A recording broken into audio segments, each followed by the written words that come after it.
APMC Patan જ્યારથી અમારું નવું બોર્ડ ગઠિત થયું છે ત્યારે અમે બધા અમારા સૌ બોર્ડ મેમ્બરો અને અમારા એપીએમસીના કર્મચારીઓ અને આ પટ્ટણગણમાં વેપાર અર્થે જે વેપાર કરે છે વેપારી મિત્રો ખેડૂતોને ક્યાંય સહેજ પણ નુકસાન ન થાય અને એક ધ્યેય કે ખુલ્લી હરાજી ખરું તોલ અને નાણાં રોકડા આ ભાવથી એપીએમસી પરિવાર કામ કરે છે.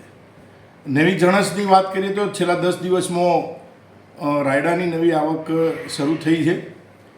ઉત્પાદન વધારે અને વાવેતર ઓછું પણ ઉત્પાદન વધારે આ વિસ્તારમાં થયું છે અને એના લીધે છેલ્લા 10 દિવસમાં 50,000 કરતાં પણ વધારે બોરીની રાયડાની આવક થવા પામી છે.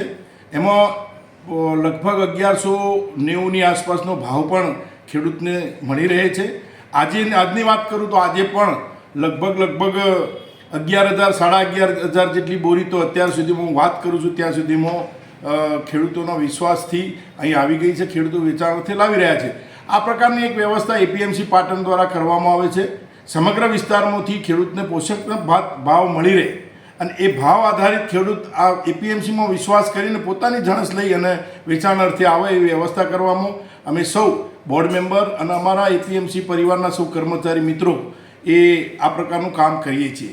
આ સાથે કહ્યું કે અવનવા વિચારો સાથે અભિગમ સાથે તો અગાઉ પણ અમે કહ્યું છે કે અમારું એપીએમસી આપણું એપીએમસી અને એમને એ એકદમ સ્વચ્છ હોય ખેડૂતને આવતા વેત ગમે એ પ્રકારની વ્યવસ્થાઓ પણ અમે બધા કરીએ છીએ. આવનારા દિવસોમાં પણ જે જણસ છે એને જણસનો બહુ પારદર્શક વહીવટ કરી અને અમે આગામી દિવસોમાં પણ વેપારી અને ખેડૂત દરેકને લાભ થાય એ પ્રકારની વ્યવસ્થાઓ કરી.